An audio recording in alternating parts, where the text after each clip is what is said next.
and be counted for what he believed in. And I had an awful amount of admiration for Don with that. I know that it is not something that is easy to do, and yet Don would do it consistently. The member for Brand also spoke of Don's love for his Falcon XR6. Now, I've got to correct the member for Brand here, and I know it's going to be pedantic. It was an XR6 Turbo. And the reason that I'm being pedantic is that I recall I got an XR6 Turbo in 2005. And Don came to me and he said, "How did you manage to get that?" Because it wasn't on the list at the time. And I said to Don, "Well, I got the manual version and that actually comes in under the price threshold." So I take it from what the member for Brand was saying as the Special Minister of State. Don went to him and said, "Hey, I want this car on my list." But I can also really empathise with Don with not wanting to put the magnetic plates on the side of the car.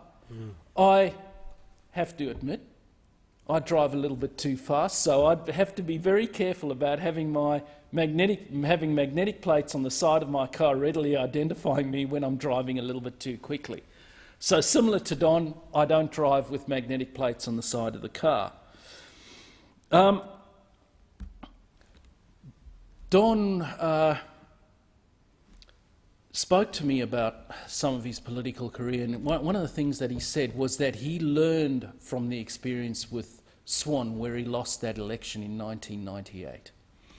And he said he realised how much he loved the job here and that he would do anything to get back, and he would never forget what it was like to lose it, and that in effect he would never take things for granted again.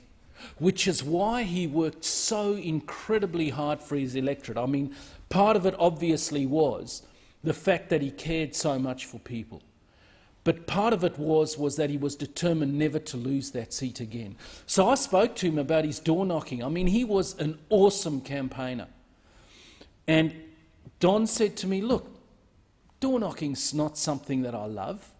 He said, "It's hard work, but it's something that I do," and he said it's very valuable because you actually learn a lot about what people are thinking, which is something that really characterised Don. He really had a very clear view of what his electorate was saying and thinking, which is why he knew things like asylum seeker policy had to change, and why he was so strong in defending the policy that we took to the last election, despite the fact that there were a whole lot of people, particularly in the media, saying how uncaring it was.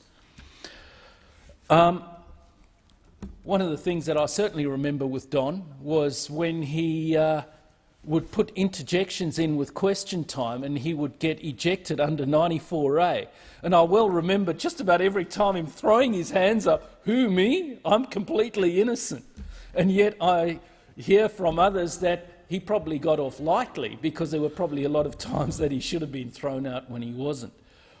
But Don, as with life and calling things the way that he saw it, obviously felt very passionately about this place as well, which is why he fought so hard, even in that context, to make sure that his views were known. One of the other things that I remember with Don was his sense of humour. And certainly you could always tell when Don was going to come up with something, because you'd see that devilish look in his eyes and a slightly cheeky sort of half smile that he'd give before he'd launch into something. And as I said, very often politically incorrect, and I wish I could relate some of the stories, but unfortunately in this place I cannot.